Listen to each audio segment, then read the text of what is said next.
Buenos días a todos. Bienvenidos a una sesión más del Comité de Finanzas. Raúl, gracias. Y aquí el chair Fernando Aguilar le damos la bienvenida a esta sesión. Hoy tenemos un invitado especial, nuestros colegas de Iguay, de Sigma Iguay y la sociedad Marina.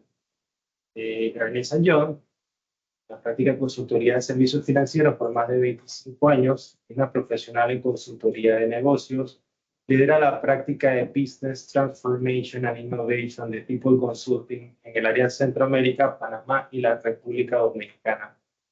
Durante todo este tiempo ha participado en más de 110 proyectos y ha dirigido iniciativas de cambio para múltiples organizaciones locales, regionales, globales en la región andina, Centroamérica y el Caribe. Y es graduada en psicología y, si bien muy tempranamente incursionó en el campo de la consultoría de negocios, ha dejado de nutrir sus enfoques de trabajo e intervenciones en grandes entidades financieras y también en otras industrias con prácticas de la psicología clínica y organizacional.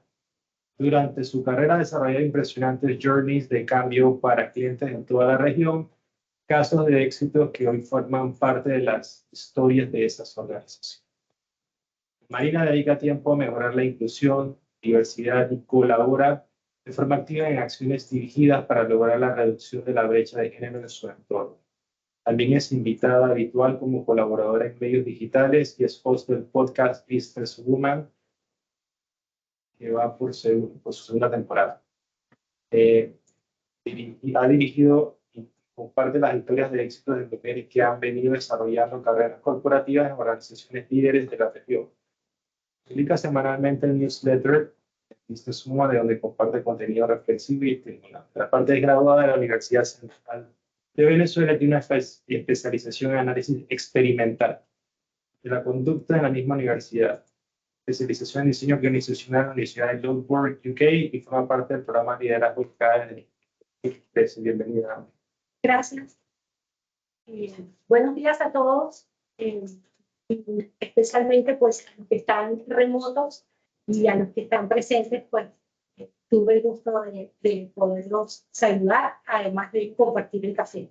Así que espero que también los que están a distancia también tengan su café y bueno, el contenido de hoy, la charla de hoy les pueda resultar estimulante y atractivo, especialmente por la hora que no deja de ser un reto. Así que bueno, muchísimas gracias a todos por la puntualidad y por estar aquí. Yo traigo el tema un poco para compartir con ustedes lo que llamamos la agenda del CFO, ¿no? Lo que llaman en Europa el director financiero y o lo que llamamos nosotros también el vicepresidente financiero en nuestras organizaciones. El CFO, por sus siglas en inglés, pues está, de alguna manera siempre está un poquito a la sombra y ahora hay un conjunto de retos que le están tocando la puerta y que indudablemente debe atender. Por eso usamos el título de Dando forma al futuro de las finanzas, transformando la incertidumbre y aprovechando la disrupción, porque no solamente las áreas que están haciendo fronting, negocio, etcétera, o tecnología están con disrupción, sino que también le llegó la ola al área de finanzas, ¿no? Entonces, vamos a hablar un poquito de las cosas que han estado ocurriendo y, por favor, sus comentarios o las manitos levantadas, pues estamos siempre disponibles para que esto sea más una conversación que un speech, ¿no? Unidireccional. Así se hace más divertido. Esta es la tabla de contenido. Vamos a ver un poco cuál es el nombre del juego. Vamos a ver algunas historias de éxito y las cosas que le recomendamos hacer a cualquier CFO, ¿no? A nosotros nos gusta comenzar en Iguay con preguntas, ¿no? Y la verdad es que pudiéramos hacernos muchas preguntas, pero en general, bueno, yo CFO, ¿cómo agrego valor? ¿Cómo hago mi rol más relevante y cómo genero más valor dentro de este contexto que está tan complicado, tan variante y donde están ocurriendo tantas cosas a la vez? ¿Cómo hago como CFO para convertirme en la mano derecha de ese CEO, cómo agrego valor y le incorporo a las conversaciones y a los proyectos, a las inversiones, a la visión de la organización, cómo le agrego valor de manera diferencial desde mi know-how como CFO. Junto con preguntas relacionadas con qué pasa conmigo, hacia dónde voy yo como CFO y por otro lado, cómo hago para poder desarrollar un equipo de trabajo coherente, poderoso y que también pueda capturar las oportunidades y pueda manejar los retos que se están dando desde el punto de vista de tecnología y nuevos modelos operativos. Esas son algunas preguntas y los que estén aquí en la mesa y conectados remoto posiblemente también tengan otras. Entonces, no creo que tengamos respuesta para todas ellas, pero a mí me parece que siempre es interesante reflexionar, plantear cosas y cuestionar. Entonces, hacemos un poco el challenge de qué hago aquí, qué pudiera ser distinto y en qué dirección pudiera ir. Y por eso hablamos pues del pasado y hablamos del futuro. En el caso de el área de finanzas, el pasado ha sido siempre un área encargada de proteger, velar y asegurar los resultados y por supuesto también el cumplimiento de un montón de controles y de un montón de información regulatoria, dependiendo de cuál sea el sector en el cual ese CFO se encuentra, ¿no? Las soluciones que existían o los datos que existían están bastante por área y al final ese CFO consolida y reúne, pero la verdad es que de ese pasado muy controlador, pues ahora nos estamos enfrentando a un futuro donde las finanzas también están siendo impactadas. Todo lo que es transformación digital, todo lo que es el tema de finanzas abiertas, finanzas descentralizadas, todo lo que tiene que ver con inteligencia artificial, y en general el propio contexto en el cual están operando las organizaciones hoy por hoy, pues genera un conjunto de retos que hay que encarar, que hay que empezar a revisar. Entonces, no está fácil el tema, pero sí es importante reconocer que por un lado hay un entorno, yo marco como un momento histórico la pandemia, pero ya veníamos bastante revolucionados por el tema de transformación digital y todo lo demás, pero sin duda todo lo que fue el periodo de pandemia y lo que requirió de las organizaciones hizo que nos planteáramos un poco ciertas cosas y volviéramos a las preguntas básicas. Entonces, temas relacionados con consumidores que ya son totalmente distintos y no van a volver a ser como eran. Hay unos temas relacionados con regulación que va creciendo. Si ustedes ven siempre las quejas que hay en Europa versus Estados Unidos, lo que dicen es que Europa es absolutamente regulado para todo. Energía, transporte, investigación, todo lo que tú puedas mencionar tiene una regulación y tiene una regulación de carácter continental bajo el paraguas de Comunidad Europea. Mientras que Estados Unidos es un entorno mucho más abierto, mucho más dirigido y disponible para poder crear y para poder hacer disrupción. Entonces, el entorno regulatorio simplemente lo que todo el mundo dice es que va y decrece. Cada quien a su ritmo, pero no va a menguar, al contrario, se va a hacer más complejo. Y por otro lado, los mercados que cada vez son más volátiles, que cada vez son más cambiantes y las cosas duran menos, ¿no? Cualquier situación que se da tiende a durar menos y aparece una nueva situación que tenemos que entender. Junto con, como les mencioné, los consumidores que han cambiado, una nueva generación que se está incorporando al mercado, que son los centennials, que compran, deciden y que tienen unos patrones totalmente diferentes. Ya sentíamos que los millennials nos habían hecho disrupción y ahora los centennials, que son básicamente los que nacieron después de 1998-99 en adelante, que ya tienen como dos o tres años en el mercado laboral, nos están alterando de manera importante la manera como compran y lo esperan en todos los ámbitos de la vida. Y por último, los temas de fuerza laboral, la necesidad de un talento que se tiene que transformar. Ustedes deben haber oído los temas de upskilling y reskilling, porque estamos cambiando tantas cosas que lo que aprendimos en la universidad o lo que hemos venido ejecutando en nuestros respectivos trabajos, pues ya simplemente no es suficiente. Entonces, hay unos temas allí interesantes que cubrir. Entonces, nosotros lo que vemos es que la función financiera está teniendo un giro que la ponen en tres sentidos. Uno, muy orientada a datos. Dos, muy centrada en gente, en el perfil, en las personas. Y muy concentrada, que esa era una de sus tareas fundamentales, la creación de valor. Ahora esta creación de valor viene muy apoyada y viene muy orientada a los datos, dependiendo de los datos. Y con unos skills que son distintos. Entonces, ¿cómo se llama el juego? El juego se llama conseguir el balance. Y les voy a comentar de una encuesta que hizo EY a nivel global, unos estudios que hacemos transversales cada año, donde entrevistamos a los CFOs de las organizaciones de cada país, de una muestra de países, para un poco recoger el sentir, las prioridades, los grandes retos y hacer comparaciones año a año. Al final se vuelven estudios longitudinales que te permiten ir comparando las cosas que van a ocurrir. Y entonces, en esta encuesta, en este material está el link al estudio, que después se los podemos compartir. El estudio es largo, es bien interesante y tiene información cuantitativa en términos de las cosas que están ocurriendo y nos dan referencia numérica, que siempre nos ayuda un poco como para tener orden de magnitud y a entender un poco hacia dónde van las cosas. Entonces, de esta encuesta hay tres grandes paradojas,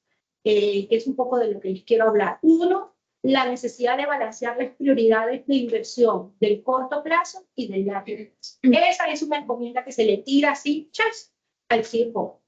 Y ahora que estamos en época de presupuesto y que todo el mundo está un poco con la piel un poco sensible, ¿no? Porque están en esas reuniones con el CFO, peleando por el presupuesto, haciendo reducción, quita, pon, quita. Eso no ha terminado todavía, pero ya las organizaciones están un poquito engrinchadas. Y la necesidad de, bueno, ¿qué cosas voy a invertir en el corto plazo para que me produzcan en el corto plazo? ¿Y cuáles son las inversiones que voy a hacer a largo plazo? Con un horizonte a más de 3 años y que generalmente tiene que ver con construcción de capabilities, de nuevas capabilities en la organización, una transformación tecnológica, una expansión regional, el desarrollo de una nueva línea de negocio, de una nueva área de especialización que requieren hacer grandes inversiones en la organización. Entonces, esa pelea entre el corto y el largo plazo, de la cual vamos a hablar un poquito más, una segunda paradoja que es balancear el riesgo con la innovación y la transformación audaz. Las áreas de finanzas tienen que transformarse y para transformarse tienen que invertir. Y para invertir y para poder ser distintos tienen que jugar el juego de la innovación y de la disrupción. Entonces, eso se me hace difícil de balancear mientras mantengo, controlo el riesgo y mientras hago disrupción. Entonces, aquí hay grandes oportunidades, pero también hay miedos, hay, digamos, temores. Y por último, el rol del CFO, cómo va evolucionando y se convierte en el nuevo CFO mientras va gestionando y va teniendo los mismos roles que tiene hasta ahora, gestionando las mismas actividades, porque de alguna manera hay que seguir gestionando el BAO, el Business as Usual, tal como bien, pero también tiene que comenzar a mover el pie hacia el nuevo entorno. Entonces, por eso lo llamamos paradojas, porque son como dos cosas que van juntas, pero son de cierta manera contradictorias, que pudieran ser que hay un poquito de repele entre ellas. Entonces, ahí hay un gran resumen en el informe donde les coloqué el link. Podrán verlo en mucho más detalle, pero cuando vamos viendo algunos de esos temas, yo creo que uno de los más importantes es el equilibrio entre el largo plazo y el corto plazo. Y yo ayer estaba con un cliente en Costa Rica donde estamos iniciando un proyecto grande para los próximos 3 años, y el cliente estaba asustado, el CFO estaba asustado, porque bueno, sacó los números, tenemos el caso de negocio, sabemos el retorno, pero ver lo que vas a invertir, esa inversión que vas a hacer a largo plazo, esa demanda que tienes en el corto plazo, pues al CFO le asusta. Y en ocasiones, y eso es una cosa que reporta la encuesta, los CFOs te dicen, yo en muchas ocasiones quito dinero, inversión de largo plazo para tener ahorros en el corto plazo. Y eso lo que hace es una decisión que en el corto plazo te hace lucir bien, pero en el largo plazo tú estás quitando la posibilidad de construir nuevos capabilities. Este cliente con el que estábamos ayer, me decía, yo sé que ya no puedo esperar más. Tengo una deuda tecnológica de 15 años. 15 años donde invertí en cositas, pero donde no hice las grandes inversiones. Entonces, ya de aquí en adelante no puedo seguir con parches, con cositas pequeñas. Ya tengo que sentarme a hacer mi gran operación a corazón abierto. Y eso cuesta dinero. Entonces, el largo plazo y el corto plazo es algo que siempre pone incómodo al CFO y, por supuesto, al CEO. Y te genera, a nivel de tus pares con el resto de los VPs, también te genera molestia. ¿Por qué? Porque los VPs de las otras áreas necesitan invertir, necesitan expandirse, y tú llegas y le dices, no, no puedes invertir 8, vas a invertir 3. Y el VP del área te dice, yo con 3 no puedo hacer nada, no voy a llegar, yo tengo una meta, tengo crecimiento. Entonces hay fricción, y la encuesta habla de esa fricción, que de hecho nosotros lo notamos. Ahora, por ejemplo, en esta época del año, o sea, el CFO es la persona menos popular en la organización, ¿no? Y se dan unas conversaciones que a veces pueden ser bien desagradables y que a veces terminan en tensión, ¿no? Entonces, ese es un gran tema en el que hay que trabajar. Y eso al final casi entre un arte y un poquito de ciencia, cómo logras mantener esas dos cosas. Porque la visión a largo plazo tiene que ver con lo importante. Y la inversión en el corto plazo tiene que ver con lo urgente. Y lo urgente te pone a sudar. Lo importante, como están lejos, como que le das otro tipo de pensamiento. Pero bueno, ustedes todos deben haber pasado y entienden lo que significa. El otro tema tiene que ver con innovación, el riesgo y cómo tú transformarte. Y en general, los CFOs dicen, tenemos pensamiento muy tradicional. Estamos dedicados a las tareas muy del día a día, y nuestro pensamiento de back office nos tiene frenados. Nosotros no hemos tomado el control de entender que somos prácticamente una unidad de negocio, que podemos transformar resultados y que podemos agregar mucho a la organización desde el punto de vista de información, data y alternativas. Y finalmente, un elemento interesante es hacia dónde va el rol de CFO. ¿Cuáles son las habilidades que ese CFO y su equipo debe tener? Y aquí lo que me parece relevante es que el 45% de los CFOs ve como su siguiente paso convertirse en CEO. El siguiente paso en su carrera es ser CEO, o de esa organización donde está, o de otra organización. Y yo, sin hacer un número así, ¿no? Exacto, yo recuerdo ahora los últimos 3 o 4 CEOs que han llegado a ser CEOs y vienen de ser CFO. Porque de alguna manera el CFO conoce por dentro, ¿no?, todas las tripas del negocio y puede tener una visión más holística. La otra opción es el líder de negocio, que el líder de negocio se convierta en el CFO, pero en el CEO de la organización, pero una cantera para buscar la sucesión del CEO, del gerente general, viene del rol de CFO. Entonces, bueno, un paréntesis que quisiera hacer solamente para recalcar sobre la primera paradoja de la que hablamos, que es principalmente cómo está ese gran reto entre el presente y el futuro, lo que es el corto plazo y el largo plazo. y también todo lo relacionado con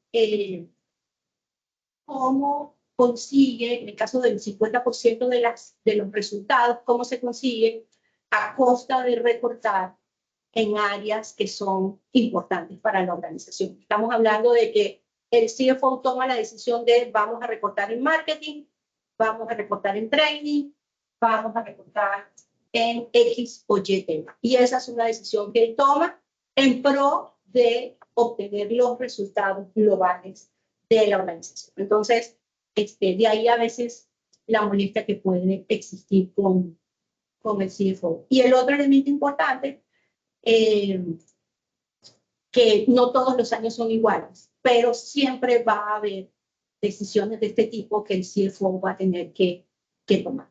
Entonces, desde el punto de vista de crear valor, quisiera hacer un poco el tema, la reflexión sobre la data, y este es un modelo a alto nivel de cómo es la organización y cómo las distintas áreas van manejando su data, ¿no? Tienen los directores, digamos, financieros de las áreas de negocio, tienes todas las áreas de administración, etcétera, el tesorero, y cada quien tiene su sistema, tiene sus hojas de Excel, tiene sus temas, tiene el director de impuestos, pero hay, de cierta manera, desarticulación. Al final, el CFO consolida de alguna manera y acomoda esa información para poderle dar y poderla generar. Entonces, hoy por hoy, y sobre todo apoyados en todo lo que es el tema digital, vamos hacia unos entornos donde, en primer lugar, vamos hacia la hiperautomatización, que es un poco todos esos procesos que tenemos manuales de uso de información y todo lo demás, pasen a un esquema mucho más automatizado en la nube, con un solo punto de entrada para que pueda ser consumido por todo el mundo. El otro tema importante es que tienes que tener competencias nuevas en el equipo para tú poder manejarte con temas en la nube, para poder manejar temas de Open Finance, para poder estar trabajando con temas de inteligencia artificial, etcétera. Necesitas unos nuevos perfiles, unas nuevas competencias que se vuelven casi como ahora manejar Excel, pues es manejar nuevas herramientas y nuevas plataformas, junto con todo lo que tiene que ver con información impulsada por inteligencia artificial.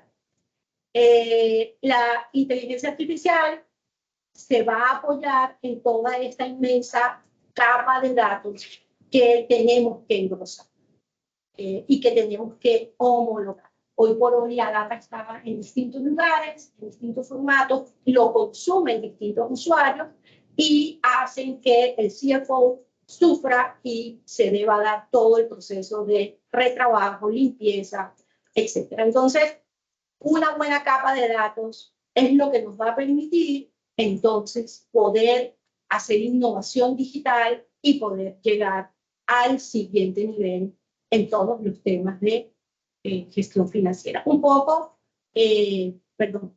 nosotros viendo de esta manera la data que se genera en cada una de las operaciones financieras de la organización, cualquiera sea el lugar, y desde allí entonces ya pasa o a los que la capturan y la limpian y la procesan, o a los que la consumen, como los grandes, digamos, aplicadores de esa información, de esos modelos que se van generando. Esto no se construye en un día, pero hay que comenzar a construirlo a partir de un día. Y hay que definir esos procesos de manera que sean lo más automáticos posibles. Entonces, hablamos que las finanzas tendrán que convertirse en una función centrada en datos y a partir de esos datos va a poder generar valor. Fíjense que una de las grandes conversaciones que posiblemente ustedes han escuchado es que cuando se habla de inteligencia artificial, la verdadera complejidad de la inteligencia artificial está un paso atrás. Está en tener los datos para poder hacer que la inteligencia, los algoritmos, comiencen a funcionar. Cuanta más data tenga y cuanta más calidad tenga esa data, entonces la inteligencia artificial podrá generarte, la generativa podrá generarte los resultados, los modelos, las predicciones con mayor exactitud. Entonces, la tarea que todos tenemos pendiente como organización es poder establecer cuál es esa capa de datos que necesito ir armando. Vamos acá. Entonces, centrado en el valor. Y aquí es donde vemos, digamos, los tres grandes pasos, las tres grandes etapas en las que se tiene que focalizar en todo lo que es el área de finanzas, ¿no? En primer lugar, pues pasar de ejecutores y de procesamiento a realmente, en primer lugar, ser gerentes de servicio, poder tener mayores capacidades para dar más contexto y hacer preguntas que sean, digamos, que generen nuevas hipótesis, en lugar de solo tratar de poner información en orden, con calidad, y finalmente poder orquestar y generar todo lo que es la transformación. Esa es la evolución que debe darse dentro de finanzas, ¿no? Pasar de procesadores de números a generadores de hipótesis y de oportunidades de valor. Y aquí quisiera un poquito dedicarle unos minutos a los temas de inteligencia artificial y en específico cuál es el impacto a nivel de finanzas. Desde que apareció ChatGPT, pues obviamente hemos tenido grandes conversaciones y hemos visto las distintas aplicaciones que surgen y lo que llamamos genéricamente pues los casos de uso. Los casos de uso son aquellas versiones o aplicaciones que hacemos de la inteligencia artificial. Aquí les traje simplemente, digamos, un resumen práctico de lo que es la inteligencia artificial generativa y en el caso particular, lo que para nosotros representa con la perspectiva de finanzas. Desde la perspectiva de finanzas, pues es la oportunidad de poder contar, reunir un montón de información que está desestructurada en distintos formatos, en distintos incluso repositorios y poderlos llevar hasta un lugar común para entonces comenzar a generar lo que necesite, ya sea un modelo, ya sea un producto, ya sea una respuesta o ya sea un soporte. Allí hay una gran combinación de elementos, pero en el caso particular de finanzas, pues lo fundamental de la inteligencia artificial generativa es la capacidad para poder sintetizar grandes volúmenes de información y generar esa información al instante, ¿ok? Versus los procesos tradicionales que hemos venido manejando. Estas son áreas en general en las cuales se aplica inteligencia artificial y de la cual un CFO se beneficia de manera importante. No todos se tienen que implantar a la vez, no todos son igual de importantes o claves para una organización en específico, y en especial también va a depender de cuál sea mi nivel de readiness o mi nivel de madurez, cómo está mi data, cuál es la información que tengo y cuáles son mis prioridades. Pero puede ir desde algo interno, como puede ser mejorar todo mi control interno en la organización, mejorar mi cumplimiento normativo o irme a temas directamente relacionados con negocio, como puede ser la generación de modelos predictivos, de flujo de caja, etc. Es decir, hay muchas áreas en las cuales los puedo aplicar y es de carácter evolutivo, es decir, es comenzar e ir incorporando nuevas áreas y nuevos procesos en la medida que lo necesito y también voy desarrollando capacidades internas en la organización. Es decir, el modelo que les presenté previamente ahora se puede ver enriquecido por un centro de datos financieros que tiene inteligencia artificial y automatización, que sería ese gran círculo amarillo, desde donde se procesa, se limpia, se ajusta y se pone disponible la información ya generada en forma de conocimiento o recomendación para las distintas áreas usuarias. Fíjense que abajo hay temas que resolver desde el punto de vista del modelo de gobierno, desde el punto de vista de herramientas, etcétera, pero son temas que se van trabajando en un equipo multidisciplinario junto con el equipo de tecnología, de arquitectura, donde se van seleccionando los componentes de esa solución.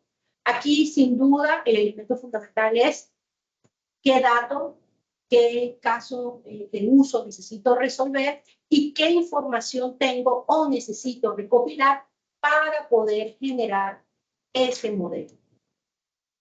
Así que, en principio, para las áreas de finanzas, el aumento de la productividad en la ejecución de las tareas cotidianas y mejorar e incrementar las capacidades y las tomas de decisión son las dos áreas principales de aplicación de inteligencia artificial en finanzas. ¿Okay? Hay otras áreas más, pero aquí es donde un poco para eliminar manualidad, eliminar tareas repetitivas, eliminar errores, es donde se concentra. Y lo otro es poder generar esos modelos que me permitan tomar decisiones y poder entender con más claridad qué va a ocurrir con mis proyecciones de caja, con mis proyecciones de las inversiones, e incluso con temas de presupuesto, etc. Entonces, les traje dos historias. No sé si hay preguntas, comentarios. No vi manitos por allá. ¿No? Muy bien. Entonces, traje dos historias de éxito que me parecen que son un buen ejemplo de cómo un CFO puede adoptar, explorar y darse el permiso de acercarse a los temas de transformación digital, inteligencia artificial, automatización y cuáles son esas historias de éxito. Yo les traje dos. Una es Coca-Cola, la otra es BBV. Vamos a comenzar con Coca-Cola. Esta es la operación de Coca-Cola en la zona es una zona de Europa, África y una región de Europa y África. ¿Okay? Entonces allí el CFO, nuestro amigo Ben Almanzar, pues comenzó, y fíjense que no hace mucho, en el 2023, comenzó a explorar y a comenzar a utilizar un poco inteligencia artificial y automatización de procesos. Entonces, él trabajó en tres grandes áreas. Uno, automatización de procesos financieros. Allí utilizó RPA y luego agregó inteligencia artificial, básicamente para todo lo que era cierres contables. Conciliaciones bancarias y gestión de cuentas por cobrar. Allí él automatizó esas funciones y de esa manera pues disminuyó los errores y también pues liberó tiempo, que ese es uno de los grandes temas también que hay en finanzas, ¿no? Que las tareas transaccionales, los temas del día a día, los cierres y las conciliaciones, pues te quitan toda la energía para poder pensar en el siguiente horizonte, en la transformación o en cualquier otro tema relacionado con innovación. O sea, el día a día que come. Otra de las cosas que hizo fue el análisis predictivo para la demanda. Ahí sí utilizó inteligencia artificial y ahí básicamente pues estableció unos modelos para poder medir la demanda del mercado junto con lo que eso iba a significar desde el punto de vista de presupuesto y también pues con la parte de producción.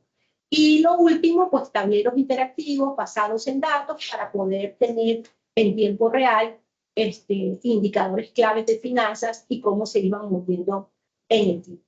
Entonces, este CFO ha servido de referencia y sus prácticas se han llevado a otras regiones de Coca-Cola, un poco aplicando estos casos de éxito que además tuvieron pues un retorno financiero. No solamente fueron, en teoría, pues que jugó con inteligencia artificial y resolvió unos temas del negocio, sino que también generó ahorros, mejor tiempo para la toma de decisiones y su equipo de finanzas también se sintió de alguna manera pues confirmado, motivado a estar de alguna manera experimentando y creando algo nuevo y transformador. Entonces, este es un ejemplo bien interesante de cómo se lanzó al agua. El otro caso es el caso de BBV. BBV es una organización que ha sido pionera en todo lo que ha sido transformación digital. Ustedes deben haber escuchado que fue una de las primeras entidades financieras que se dio cuenta que ellos iban a dejar de ser un banco y se iban a convertir en una compañía tecnológica que iba a dar servicios financieros, ¿no? Pero que ellos iban a convertir en clientes. Entonces, su historia, la historia de BBV, su historia de cómo se convirtió en una organización ágil y todas sus historias de transformación son realmente impresionantes. Y aquí, en el caso de inteligencia artificial, pues no ha sido la excepción. Aquí el CFO, Jaime Sáenz, pues también digamos que tomó la batuta y dijo, bueno, a esto hay que entrarle. Hay que entrarle y comenzó a trabajar pues en lo que más le duele a los bancos, que es el riesgo. El negocio financiero, el negocio de la banca es un negocio de riesgo, entre prestar y cobrar, entre captar, etc. Entonces, BBV montaron su modelo predictivo para la gestión de riesgos, un poco allí viendo los temas también de liquidez, fluctuaciones de mercado, etc. Al final estos modelos comienzan siendo unos modelos con 2 o 3 variables y luego poco a poco se van complejizando en la medida que tienes más data y en la medida que el modelo va aprendiendo. Recuerden que esto no es un modelo donde la inteligencia artificial no es que tú le metes unos números y te saca números, sino que tú le metes información, que pueden ser números, documentos, gráficos, análisis, y la inteligencia artificial las va a procesar para generarte conocimiento, generarte un resultado que tú antes generabas, pero con más tiempo y quizá con mayor error o dejando por fuera algunas variables. Entonces, el tema del modelo de riesgos, la automatización de los reportes financieros. Los reportes financieros son el pan nuestro de cada día convertido en dolor.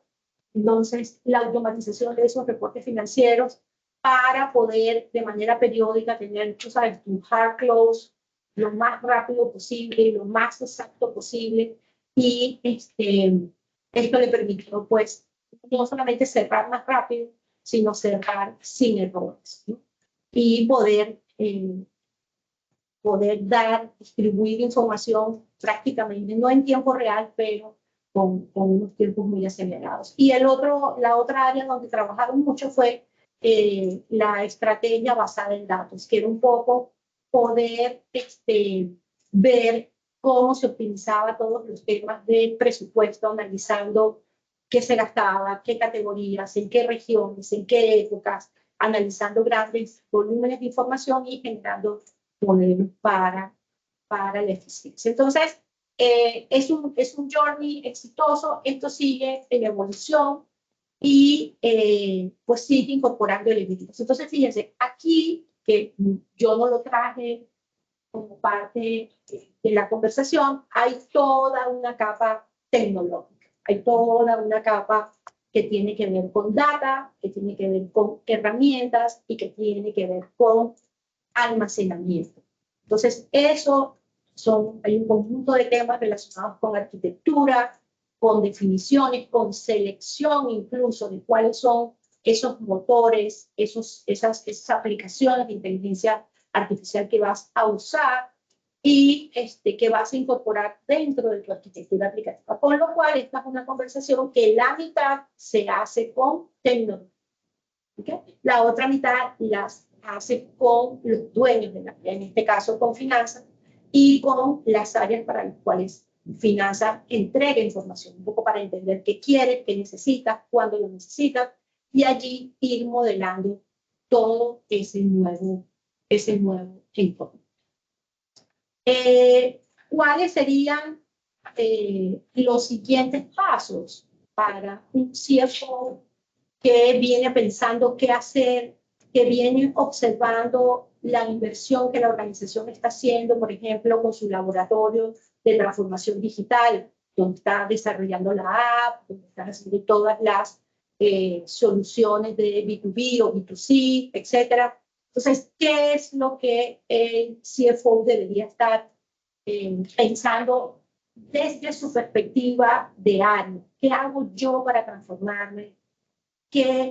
¿Cuáles deberían ser esos pasos para yo no ser un espectador de eso que está ocurriendo en el front, digamos, en las áreas de negocio, sino yo también desde mi visión, cómo puedo sacar provecho y, por supuesto, apoyar el negocio? Y ahí es donde nosotros vemos, pues, básicamente, que hay que trabajar en tres dimensiones. Una, que es el impacto en el negocio. Entender cómo este CFO puede acercarse, impactar y entender más de cerca a lo que son sus pares, a los pares del C-Level que están llevando adelante sus propias transformaciones digitales y que también tienen una lista de preocupaciones, de agendas, de presupuestos y de recursos. Entonces, cómo juntos trabajan en esta dirección de la transformación, incluyendo al CFO como un habilitador. ¿Cómo te ayudo? ¿Cuáles son los temas en los que deberíamos de trabajar? Y cuáles los modelos que te debo dar. Eso desde el punto de vista del negocio. Desde el punto de vista funcional, pues entender un poco cuál es el cambio que se tiene que dar en el equipo de finanzas. El equipo de finanzas siempre es visto quizá como muy transaccional, como muy operativo, y tiene que dar un giro vía pues, nuevos perfiles, upskilling, reskilling, para poder entonces tener otro nivel de conversación y también tener otra visión acerca del rol que tienen en la organización. Y finalmente, el CFO también pensando qué quiere hacer él con su carrera, hacia dónde quiere ir, qué se quiere desarrollar y, por supuesto, cuál es el legado que él quiere dejar en la organización. ¿Cuáles son los elementos que quiere incorporar y que sean su sello, que sean su legado y que aporten a la organización aquello que hoy no tiene o en otras ocasiones que hoy está sufriendo? Entonces, ese es un poco, digamos, las tres áreas para trabajar. Esto es, por ejemplo, un buen momento para que este CFO pueda trabajar con su equipo e identificar, oye, ¿en qué podemos enfocarnos? ¿Qué queremos hacer? Yo les traje un mapa que está en una lámina que creo que está escondida, que es una lista de los procesos de finanzas para que tú le puedas definir cuál es el nivel de prioridad que tú le quieres dar. Son aproximadamente unos 12 procesos y el CFO con su equipo los puede trabajar para ver y darle entre 1 y 4 cuál es el nivel de prioridad. Y eso debe sacar una lista de los principales dolores sobre los cuales comenzar a trabajar y abrir una conversación con tecnología en términos de qué vamos a hacer y cuáles son las oportunidades desde mi perspectiva como CFO. A veces la respuesta corta es, bueno, hay que implantar un ERP, pero la verdad es que va más allá de eso, va más allá de eso y pasa más por un sistema propiamente dicho, por una aplicación, pasa por un modelo en términos de qué vas a ofrecer, a qué áreas, cuáles son las prioridades y cómo lo vas a hacer disponible a partir de la data que tienes o la que tienes que comenzar a buscar y proporcionar. Preguntas, comentarios, dudas, reflexiones.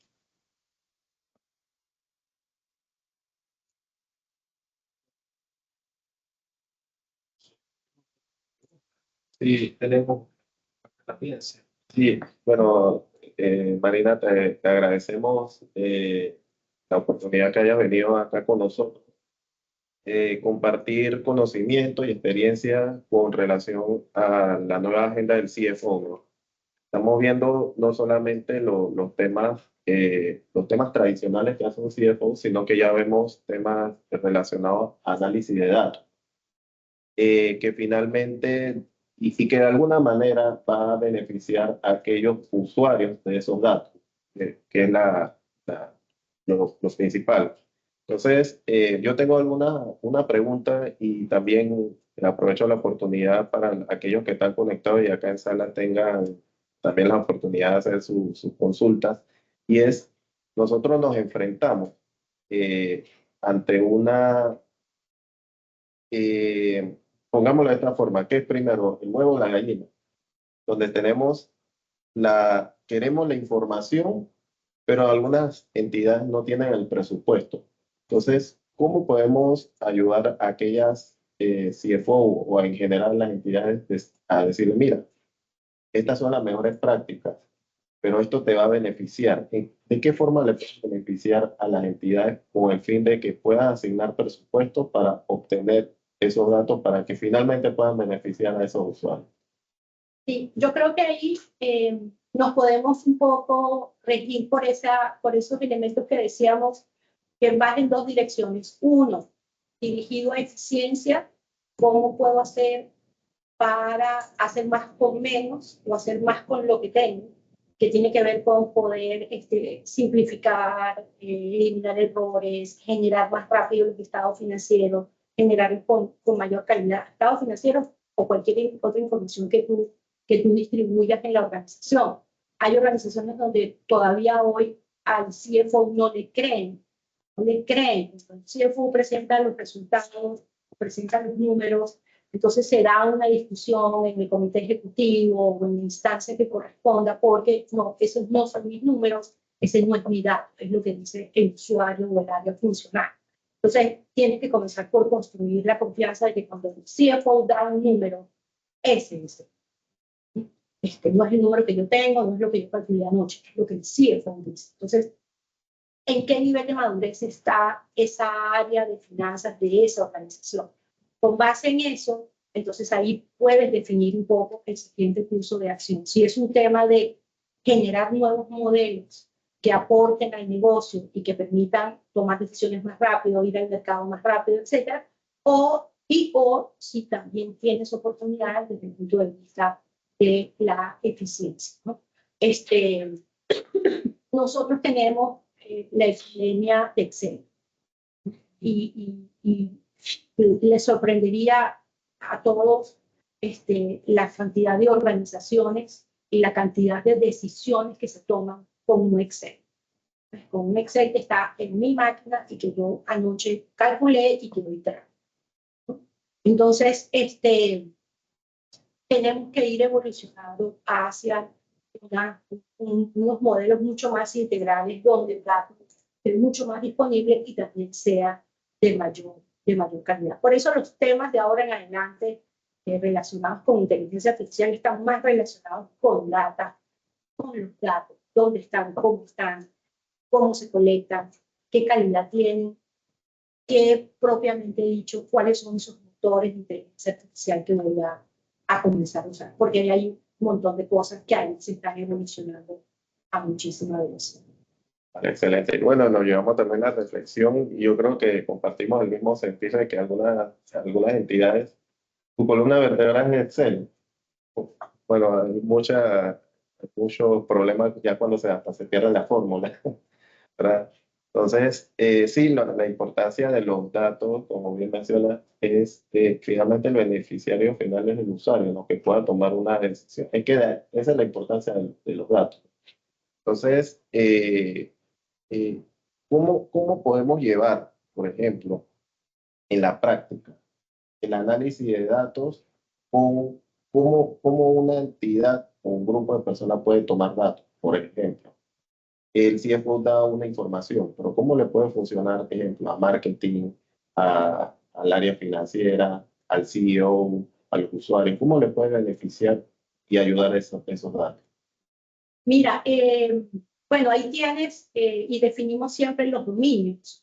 Los dominios son básicamente esa familia o ese grupo de datos que cada quien usa. Cuando la organización define y los tiene, todo el mundo consume, solamente que luego hace distintas cosas con ellos. Y este es un poco hacia donde hay que ir. Y hay que ir con un modelo evolutivo, porque a veces los clientes se angustian y dicen, bueno, pero ¿por dónde voy a comenzar? Es que eso es tan grande y eso es tan amplio. Bueno, no, es comenzar y a partir de allí ir evolucionando. Y por supuesto, comienza por las áreas con mayor impacto, con mayor, con mayor exacto, impacto sobre tu negocio, sobre tu retorno, sobre lo que haces, sobre lo core, y a partir de allí, pues vas evolucionando. A ver, preguntita. Acá no tenemos público. Quisiera que nos brindara desde su punto de vista, hemos identificado muchas quejas recurrentes en las áreas administrativas, en las cuales pasan varios días haciendo un cierre, un reporte, para luego sentarse a analizar y a tomar decisiones.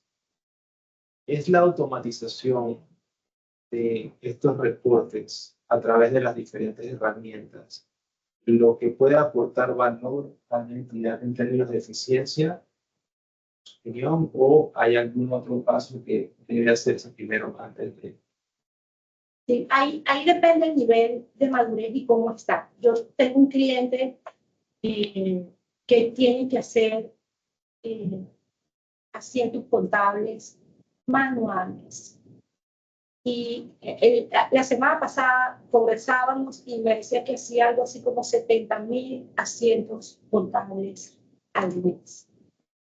Y yo le decía, o sea, no entiendo de qué me están hablando. O sea, y eso era un tema que tiene con unos reclamos, entonces los reclamos, cuando los resuelven, los tienen que asentar cuenta por cuenta, de manera manual. O sea, él me decía manual y yo no entendía. O sea, era que yo me resistía a pensar que en efecto había alguien que se metía en un sistema a afectar una cuenta.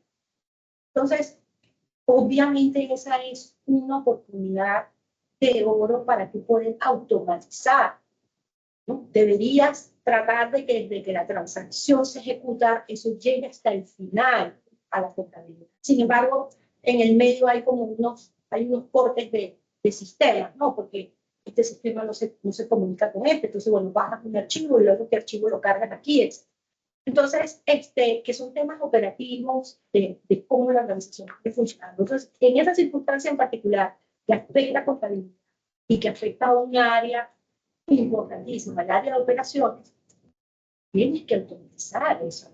Tienes que meterle un RPA, pero a toda velocidad, para hacer que esa actividad desaparezca. Esa actividad desaparezca. En todo caso, si quieres, luego le pones alguna validación, le pones algún muestreo para asegurarte que eso está bien. Pero eso sería algo que no debes seguir haciendo. Y hay muchas organizaciones que tienen ese tipo de situación que están pasando, que te consumen gente, te consumen tiempo y que además te generan errores. Entonces, cuando salen los resultados de fin de mes, esos resultados no son, ese cierre no está, hay un dinero que está suspendido, esa cuenta, por allí, no sé, que alguien tiene. Excelente. Bueno, yo tengo una consulta más que todo porque he visto que sí, está liderado por el CFO, pero de la mano con equipo de tecnología.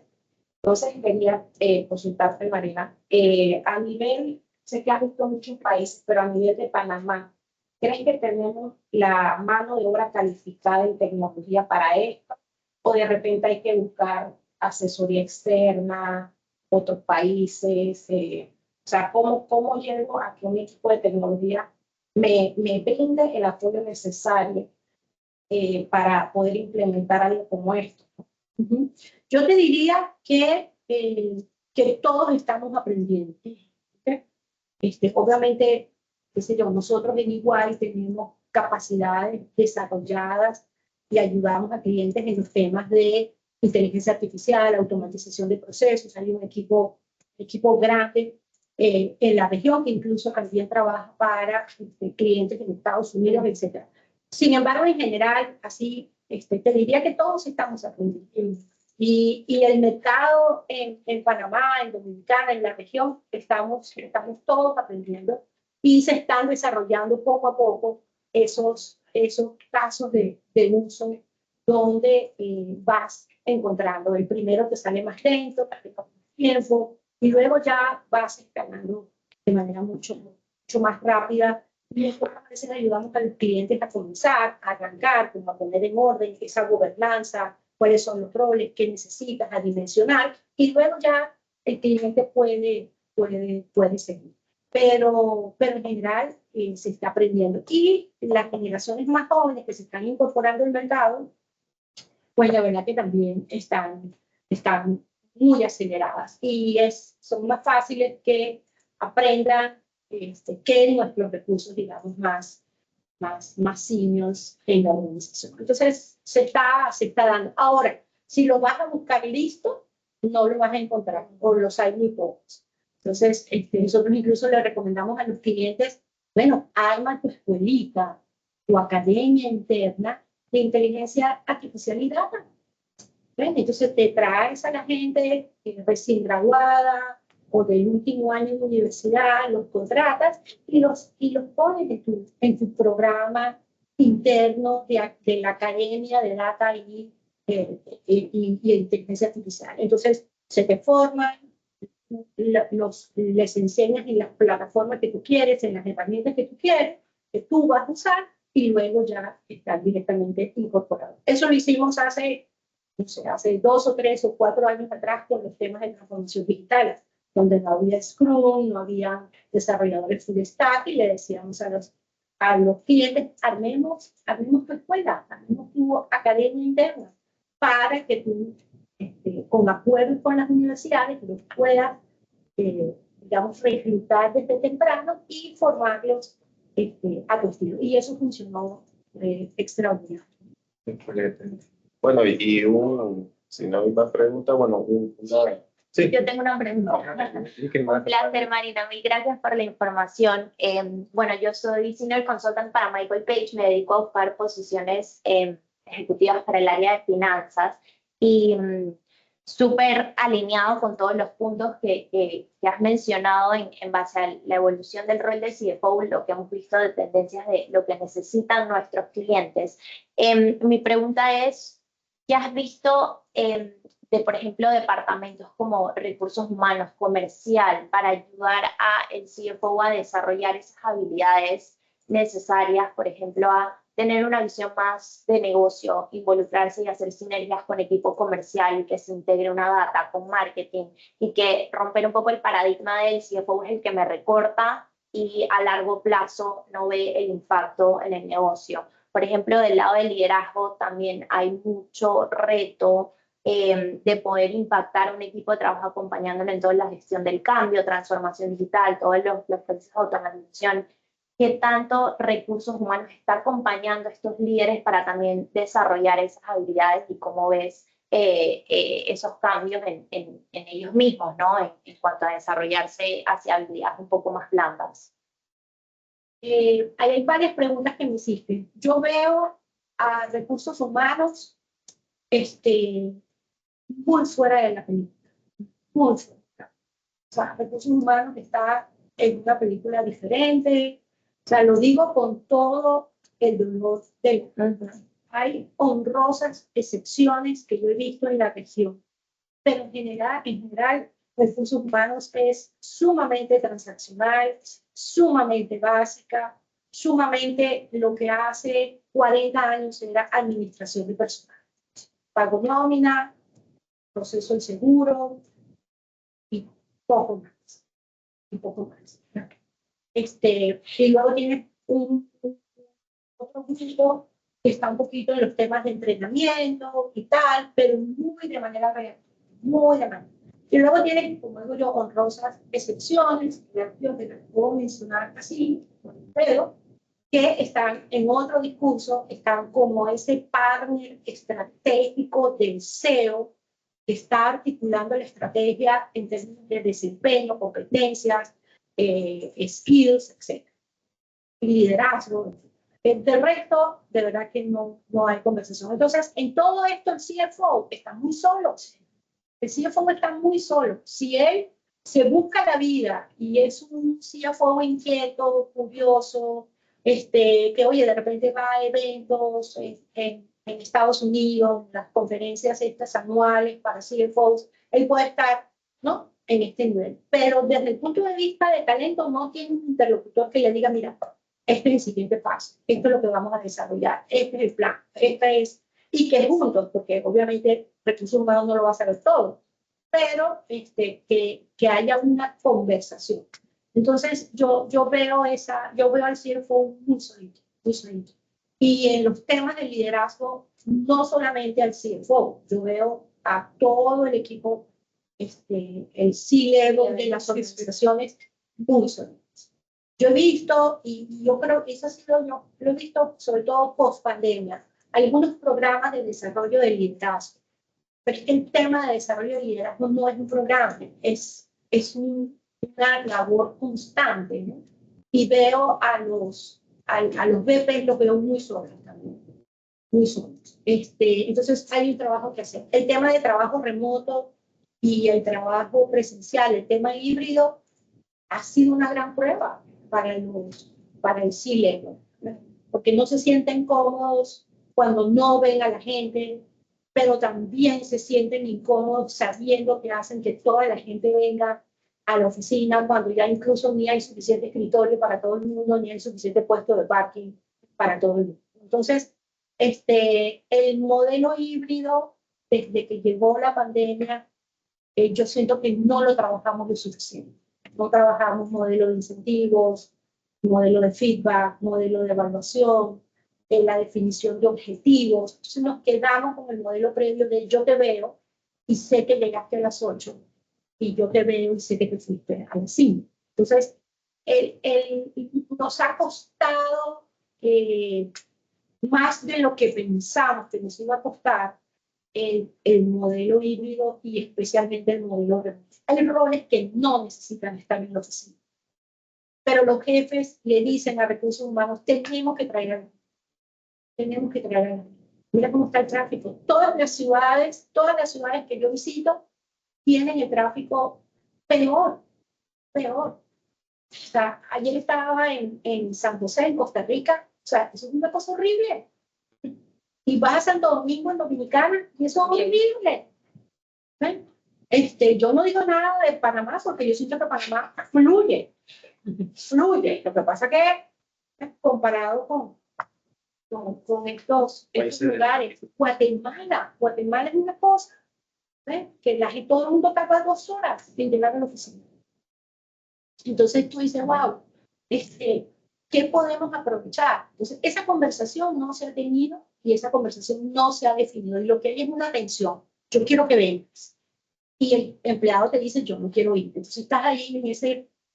Y con esta noticia de Amazon, de que a partir del 1 de enero son 5 días presenciales, bueno, imagínate, o sea, dio un lineamiento sin quererlo para todo el mundo. Todo el mundo dice, bueno, si Amazon lo dijo, es que ese es el camino. Sí, gracias. El reto es si tener a la gente en la oficina. Marina es más productivo. Eficiente. Y eficiente. Parte de lo que el C-Level debe determinar. Si una persona demora 2 horas en llegar y 2 horas en irse, son 4 horas de productividad que pudieran haber aprovechado de otra manera. Incluso brindar lo que tanto anhelan, ¿no?, de calidad de vida. Entonces, sí, sobre todo con estas generaciones que ahora lo que más valoran es eso y depende de sus decisiones de me quedo en esta empresa o busco otra oportunidad porque ya realmente el talento y la fidelidad del colaborador está orientada hacia otro lado. Y fíjate que yo siento que con pandemia la relación de poder cambió. Antes tú como empleador hacías ofertas y querías traerte. O sea, tú decías, tú vienes, tú lo aceptabas. Ahora el empleado te acepta a ti. O sea, te evalúa a ti como compañía, como marca, como posición, como futuro y dice sí o no. Entonces yo a veces pregunto, ¿pero tú tienes otra oferta? Dice, no, no tengo otra oferta. Pero bueno, tú no me gustaste. Entonces, Sí. ok. Pero la relación de poder cambió. ¿Sí? Cambió totalmente. Y creo que va alineado porque cada vez las personas se capacitan más. Entonces eso te da valor agregado a ti, como tú te conviertes en tu marca en realidad. Entonces cuando tú tienes que ofrecerle a las empresas, tú te das como, digamos, el lujo de poder decidir a qué empresa pertenecer. Sí. Y las preguntas que te hacen, ¿ves? Yo que tengo pues, tantos años entrevistando gente, las preguntas que te hacen ahora a mí me dejan desconcertada. Me maravillan porque digo, wow, llegar a esa edad, ves, a 22, 23 años con ese nivel de seguridad, con esa claridad de pensamiento. Yo acepté el primer trabajo que me ofrecieron cuando salí de la universidad. O sea, ni pregunté cuánto iba a ganar. O sea, ni pregunté cuánto iba a ganar. Eso no era importante. Pero ahora, pues no, ahora tengo que hacer el screening. Hacer el screening y a veces no lo paso. Y a veces no lo paso. Entonces es bien interesante. Bien interesante. Ah, excelente. Bueno, y un mensaje final, nos comentaste sobre el legado, tema que seguramente no se ha visto en varias entidades. Sin embargo, ¿cómo desde tu perspectiva de conocimiento y experiencia, cómo pudieras ayudar a esos CFO a que marquen un legado? No solamente temas de eficiencia de recursos, datos, toma de decisiones, sino también tienes que llevar a que ese CFO deje un legado. ¿Cómo le pudieras dar esos conocimientos o ese seguimiento para que logre eso? Fíjate, yo creo que ese legado viene de adentro del CFO. ¿Qué quiere él hacer? ¿Qué quiere aportar a la organización? Y en qué área quiere ser. Quiere construir un equipo, quiere construir la marca de finanzas dentro de la organización, quiere ampliar y crear el ecosistema desde finanzas para habilitar la integración con Open Finance de la organización con sus productos y sus servicios en el entorno. Digamos que ahí habría como varias áreas. A lo mejor la expansión. Yo he visto organizaciones que han tratado de expandirse a través del tiempo y han fallado en esos intentos, ¿no? Entonces, digo, bueno, aquí hay un buen caso para que un CFO diga, yo voy a hacer, mi legado va a ser la expansión de esta organización. Entonces, ahí hay que ver un poco también y el propio CFO que quiere, en qué momento del día está y qué es lo que quisiera construir. Pero yo creo que ahí hay un área interesantísima, interesantísima. Fíjate que yo creo que a veces el CFO trabaja mucho desde la sombra y al final es alguien que habla al oído del CEO y dice, cuando un CEO quiere comprar otra entidad, con quien primero habla es con el CFO y el CFO le saca los primeros números y da las primeras proyecciones y a veces generalmente van los dos a tener esa primera conversación con el target, ¿no? A ver si hay interés o no. Y eso es una cosa ahí tipo, no, o caso, ¿no? Entonces, ellos dos están muy cerca. Y lo que tienen que hacer es habilitar más esa reacción, o sea, habilitarla desde el punto de vista de los efectos que tiene sobre la organización y la incidencia que tiene. A veces el legado es eh, mejorar la eficiencia. Es una organización que vende mucho, una organización que factura mucho, pero no tiene eficiencia, no está, ¿sabes?, en buena forma. Entonces, bueno, a veces ese puede ser el legado. Hay que entenderlo y definirlo. Excelente. Bueno, yo creo que hay más preguntas, ¿verdad? ¿No? Bueno, excelente. Bueno, Marina, muchas gracias por acompañarnos, brindarnos tu tu experiencia y conocimiento para beneficio de todos los descargados y las empresas miembros. Y bueno, y a los que están aquí por acompañarnos y a los que están en formato virtual también, gracias por acompañarnos.